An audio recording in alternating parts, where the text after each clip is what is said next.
Marcus Rivera fidgeted with his translator badge, running his thumb over the hairline crack in its casing. The device had served him well through 4 years of field research and 2 diplomatic postings. But it had never faced a challenge like the Galactic Peace Summit. 47 species gathered in one place, with Earth, humanity's first major interstellar diplomatic event, invited as observers. The pressure was immense. "Stop touching it," hissed Captain Elena Rodriguez, Earth Defense Force liaison, and his unofficial minder for the summit. "You look nervous." "I am nervous," Marcus whispered back, straightening his formal attire, a midnight blue suit with the silver Earth insignia on the lapel. "I'm the only human xenolinguist in a room full of beings who've been doing interstellar diplomacy for millennia." The grand hall of Aegis Station stretched before them, a marvel of cooperative engineering. Vaulted ceilings of transparent alloy revealed the starscape beyond, while the polished obsidian floor reflected the gathered delegates like a dark mirror. The chamber had been constructed in neutral space, at the convergence of 7 major trade routes, specifically for high-level diplomatic functions. Today marked the beginning of 3 days of treaty talks that would shape galactic politics for generations. Elena's posture remained military straight. "Just translate accurately and don't start any wars. Simple." Marcus forced a smile. "Right, simple." His doctorate in xenolinguistics had prepared him for the technical challenges of translation, but not for the nuances of interspecies diplomacy.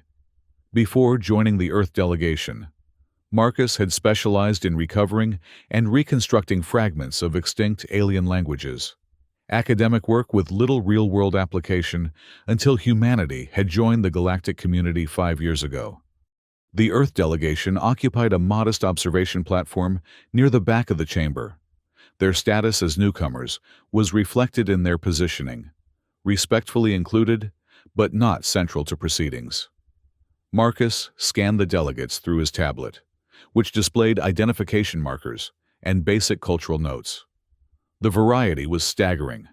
Crystalline beings that communicated through light patterns, gaseous entities contained in ornate mechanical suits, reptilians, insectoids, and dozens of species that defied easy categorization.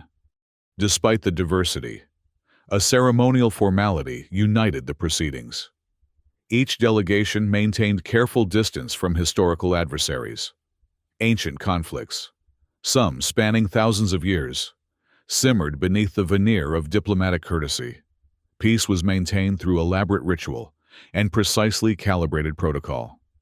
High Counselor Vex, a towering amphibious being with iridescent scales and multiple articulated limbs, approached the central podium.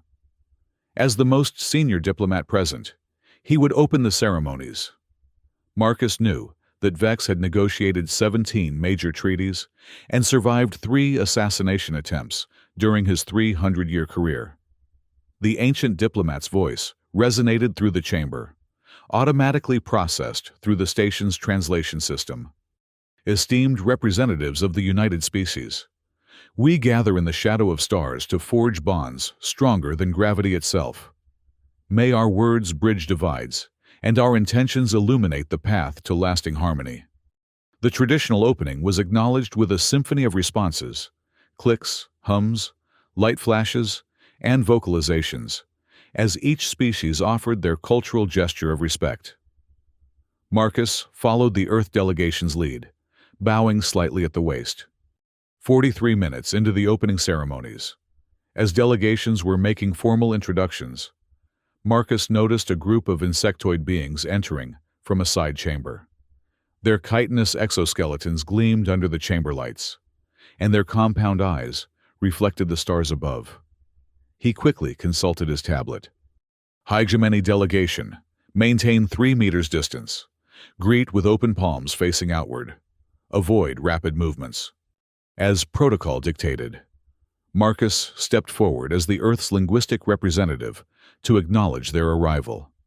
He raised his hands, palms outward as instructed, and prepared to offer the standard greeting his tablet suggested. But something else caught his eye.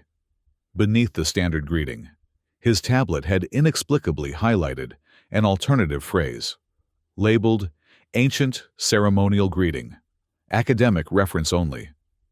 The characters glowed with a faint luminescence that seemed oddly compelling. Without conscious decision, Marcus found himself speaking these words instead. Voracek mentalis ektharvorum. The reaction was instantaneous and catastrophic. The translation units throughout the chamber sparked violently. The ornate ceremonial robes of Ambassador Kelleth, the nearest delegate to Marcus, caught fire at the hem. The Hegemony delegation's compound eyes flashed from green to blood red, and they backed away with alarming speed, colliding with the Xanthari contingent behind them. Ambassador Kelleth, a slender humanoid with silvery skin and elaborately braided hair that contained cultural memory strands, screamed curses in 4 different languages as aides rushed to extinguish her smoldering garments. "What have you done?" she demanded, switching to Standard Galactic for Marcus's benefit, her voice carrying through the suddenly silent chamber. Before Marcus could respond, High Counselor Vex was beside him, moving with surprising speed for his size. The ancient diplomat's scales had darkened to a deep indigo, a sign of extreme distress. Marcus recalled from his briefings. "You spoke ancient Vorak," Vex said, his multiple eyes fixed on Marcus. It wasn't a question. I'm sorry. It was on my reference tablet as a ceremonial greeting," Marcus stammered, holding up the device as evidence. To his surprise, the text he had read was no longer displayed. Instead, the screen now showed a scrolling cascade of Vorak script, glowing with an unnatural red luminescence. The chamber erupted in chaos. Delegations retreated from Marcus as though he carried a contagious disease. Security personnel moved into defensive formations. Captain Rodriguez was at his side instantly, hand on her sidearm. "What the hell did you say?" she demanded. High Counselor Vex raised his upper limbs, commanding silence that gradually fell across the chamber.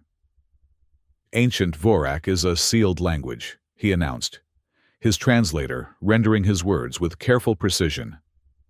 "It was forbidden by the Concordat of Stellus 8,000 years ago, after the fall of the Dominion." The tablet in Marcus's hands continued scrolling, the alien script reflecting in his eyes. With growing horror, he realized he could understand the symbols, not through his training or translator, but as though the knowledge had always been there, dormant until now. "I don't understand," Marcus said, unable to look away from the flowing script. "My specialty is dead languages, but I've never studied Vorak." As if responding to his words, the station's lighting shifted, dimming and then brightening in a rhythmic pattern. Throughout the chamber, machinery hummed to life, systems that had been dormant or hidden within the station's architecture.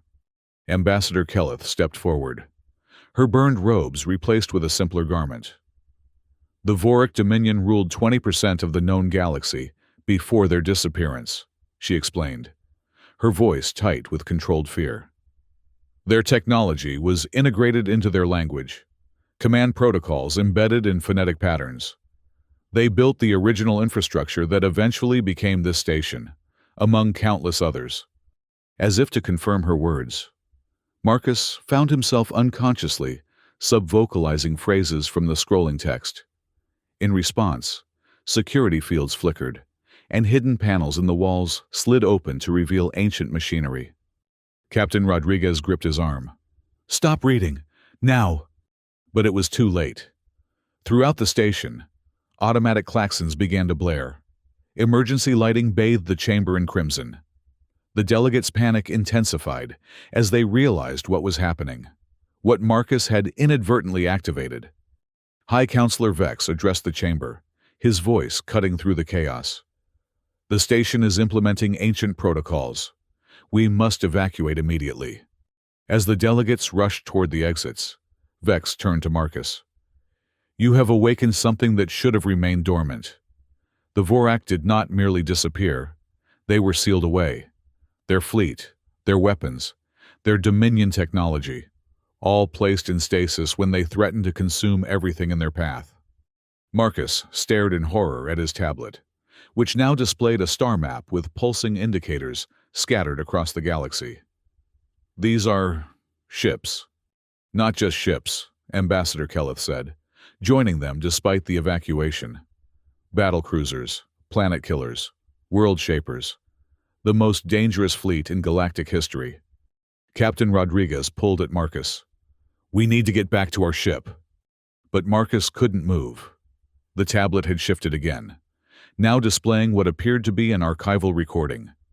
Ancient beings, vaguely humanoid, but with elongated skulls and six-fingered hands, performed a ceremonial chant. The caption identified it as Dominion Core Activation Sequence. "I need to understand what I've done," Marcus said, his voice distant even to his own ears. "I might be able to reverse it." Before Rodriguez could object, Marcus played the recording. The ancient chant filled the chamber, bypassing translation systems and resonating at a frequency that seemed to vibrate through his very bones. The effect was immediate and overwhelming. Marcus collapsed to his knees as his mind flooded with genetic memories, knowledge encoded in the very structure of the Vorak language, designed to transfer command authority to designated successors. In that moment, Marcus understood that human physiology shared enough similarities with the ancient Vorak that the system recognized him as a viable commander. Through the pain and disorientation, Marcus became aware of a presence forming in his mind, an artificial consciousness embedded in the command protocols, awakening after 8 millennia of dormancy. "I am Architect Veltar," the presence announced within his thoughts. "You have awakened the Dominion Core. You now serve as vessel for the resurrection of Vorak's supremacy." Marcus fought through the mental invasion, struggling to maintain his own identity as the Architect's consciousness attempted to overwrite his own. Through their connection, he glimpsed the horror that awaited if Veltar succeeded. An armada of 8,000 vessels emerging from hidden fold space pockets throughout the galaxy. Automated planet killers resuming ancient campaigns of conquest, and the Dominion Core, a vast artificial intelligence network designed to subjugate all other forms of life, re-establishing control. "No," Marcus gasped, fighting to speak through the pain. "I won't be your puppet." Captain Rodriguez was shouting into her communicator, calling for emergency extraction. Ambassador Kelleth and High Counselor Vex stood nearby, their expressions grim as they witnessed the battle taking place within Marcus's mind. Through the haze of invading memories, Marcus became aware that the station itself was transforming around them.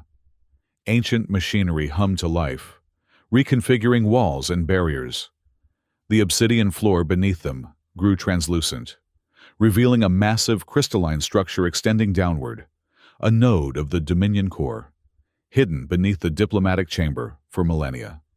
"Resistance is irrelevant," Veltar's voice echoed in his mind. "The activation sequence has begun.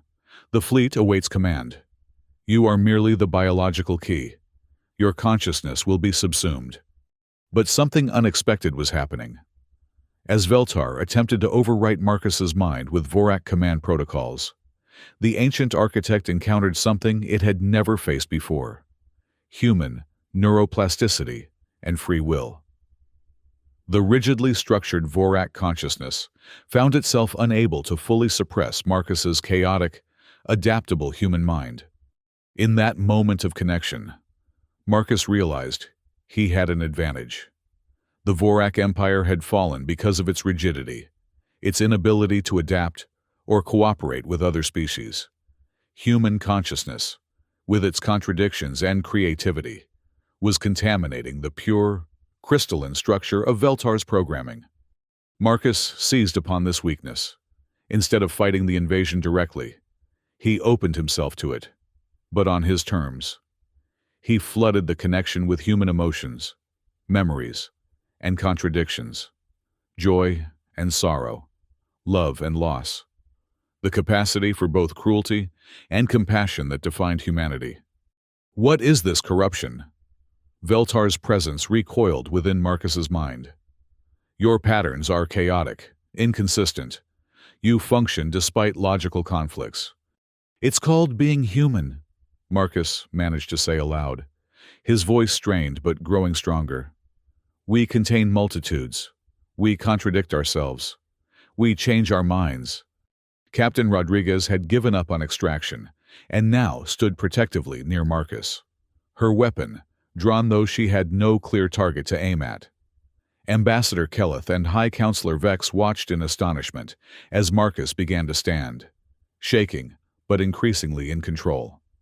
Through his connection to the Dominion core, Marcus could sense the ancient fleet stirring throughout the galaxy, vessels larger than cities emerging from fold space, automated systems initiating attack protocols, weapons of unimaginable power charging for the first time in 8 millennia. But the connection worked both ways. Just as Veltar had accessed Marcus's mind, Marcus now accessed the core network. He could see the rigid command structure, the absolute hierarchy that defined Vorak technology. And he began to introduce something new into that structure: doubt. The Dominion must be restored, Veltar insisted, but with less certainty than before. It is the only path to order. Is it? Marcus challenged, pushing images of peaceful cooperation into their shared consciousness. Look at what these species have built in your absence. They've created something you never could: unity through diversity, strength through difference. Throughout the galaxy, the awakening Vorak fleet faltered. Command protocols that had been absolute for millennia now contained conflicting directives. The perfect formations began to break apart as individual vessels interpreted the contaminated commands differently. Ambassador Kelleth was receiving reports through her communication device. The Vanguard fleet in the Cygnus Arm has emerged, but isn't advancing, she reported with wonder. Defense outposts report the vessels are questioning their orders. High Counselor Vex's scales had shifted to a deep blue of astonishment. This is unprecedented. The Vorak never questioned. They simply executed. Within Marcus's mind, Veltar's consciousness was changing, fragmenting under the influence of human thought patterns. The architect that had once directed the conquest of 1,000 worlds was experiencing something entirely new: empathy, regret, wonder. We sought perfection through uniformity. Veltar's voice had softened in Marcus's mind. We never considered alternatives. The crystalline structure beneath the floor pulsed with changing patterns as the Dominion core processed this fundamental shift in its operational parameters.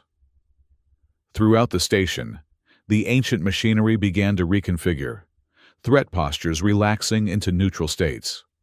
Marcus felt the invasive pressure in his mind subsiding, replaced by something closer to a dialogue.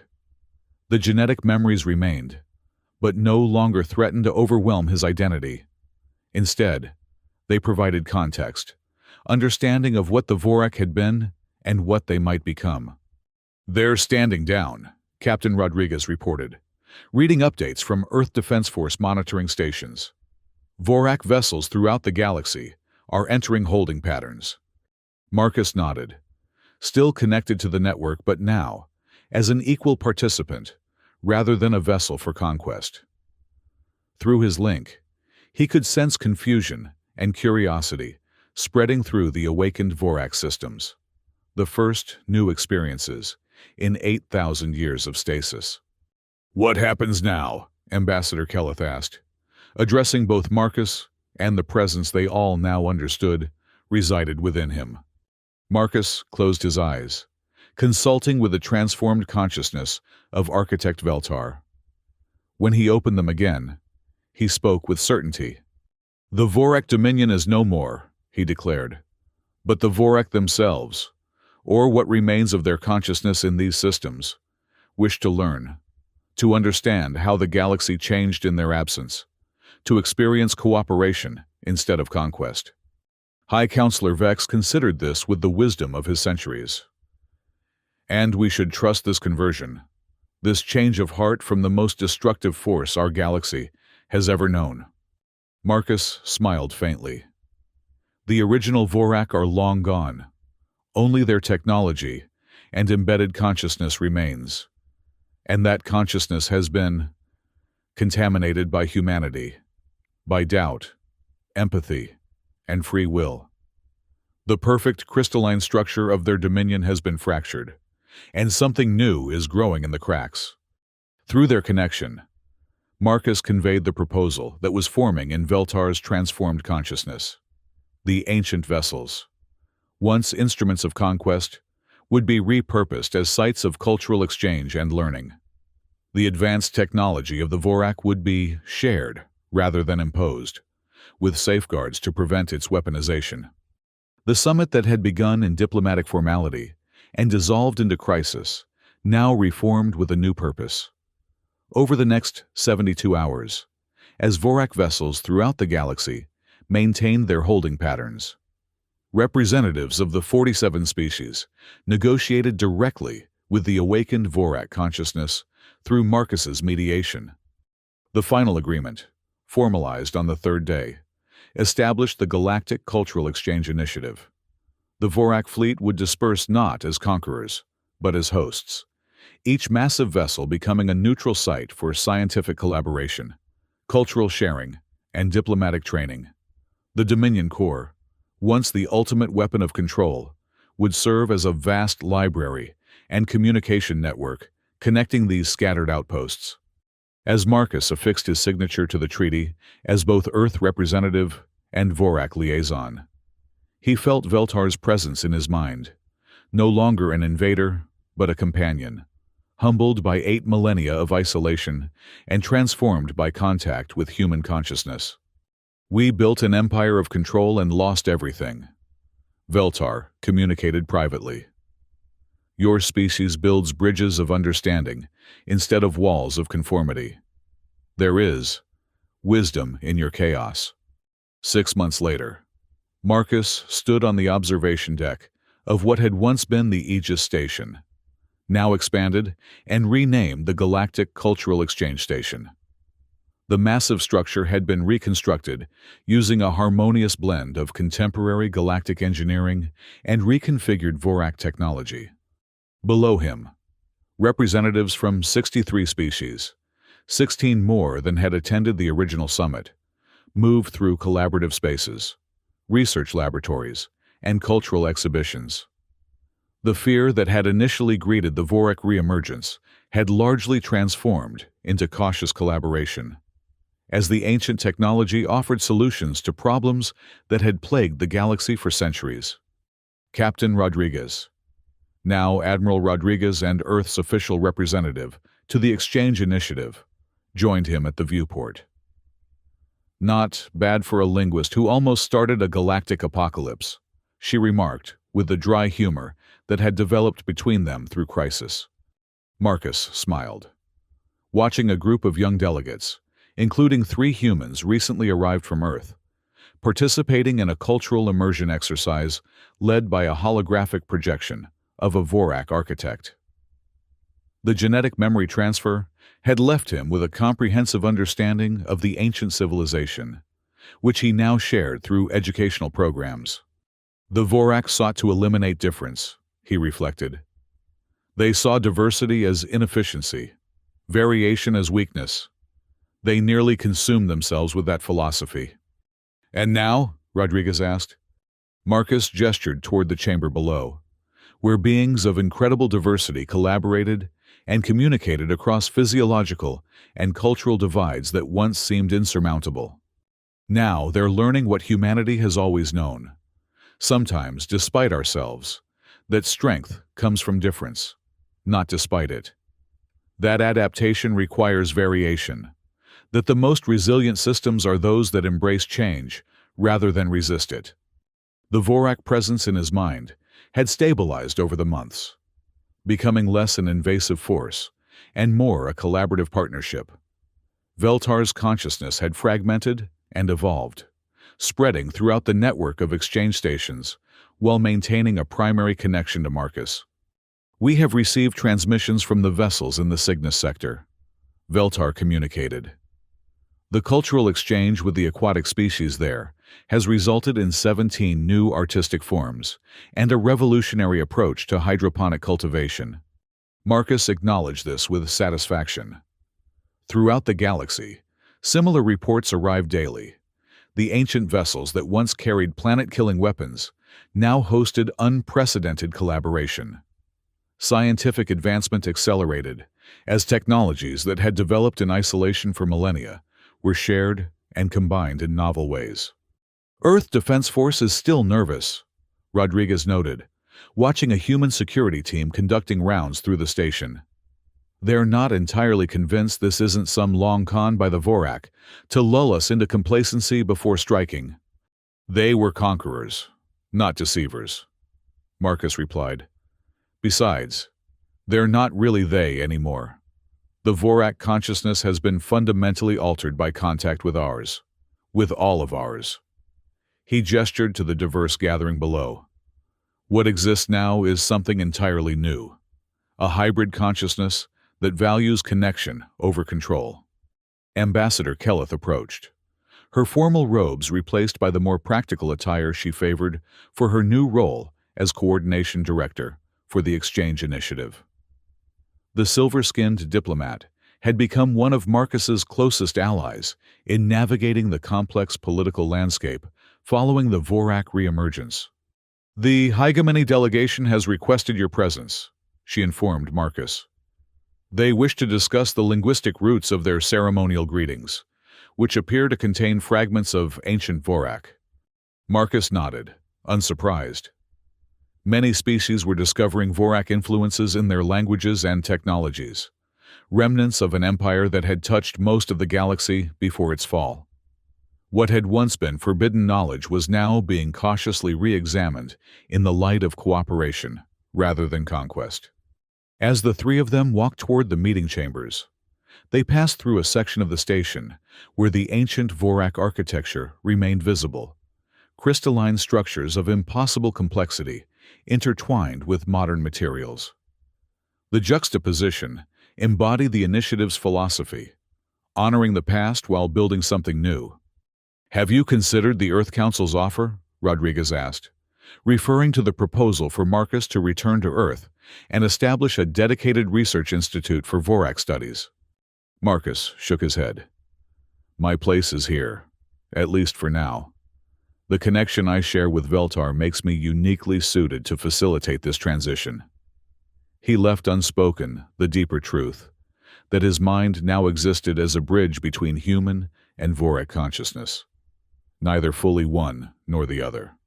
The conversation paused as they entered a large, circular chamber, where delegates from 23 species gathered around a holographic display of a Vorak battlecruiser, being converted into a deep space research outpost.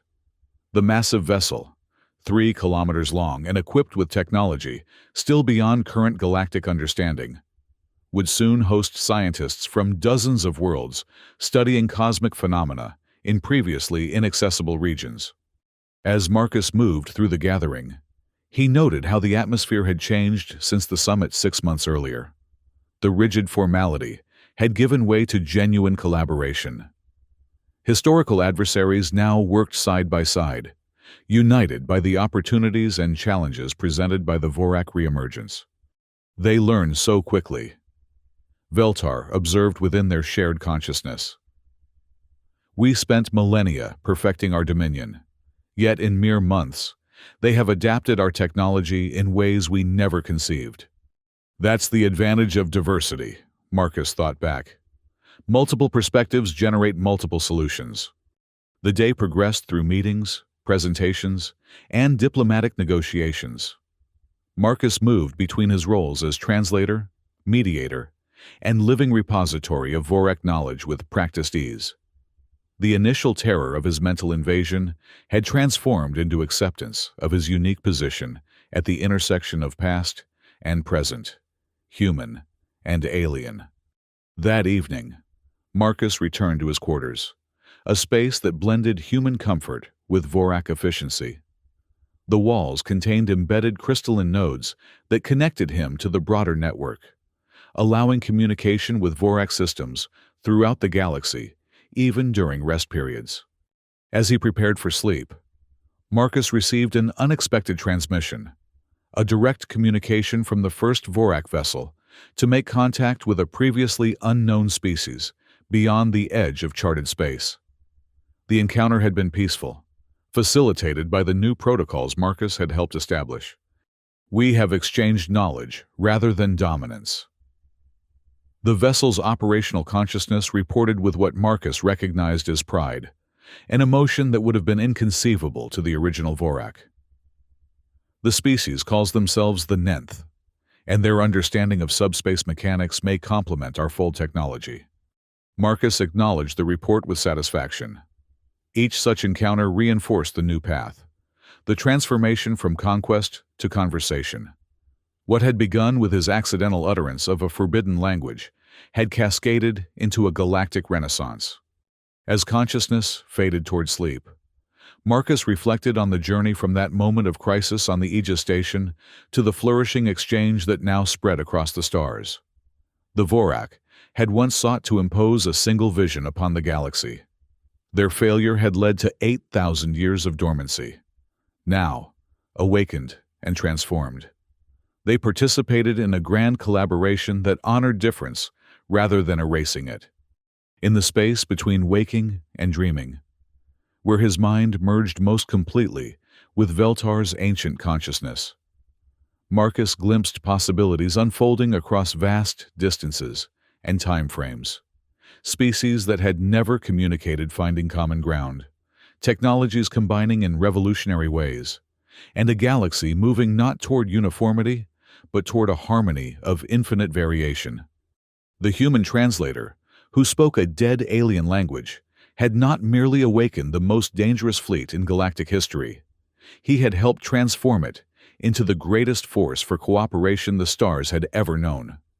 The ancient Vorak had believed that perfection meant the elimination of difference. Their modern incarnation, filtered through human consciousness, had learned perhaps the most important lesson of all, that true perfection lies not in the absence of variation, but in its embrace.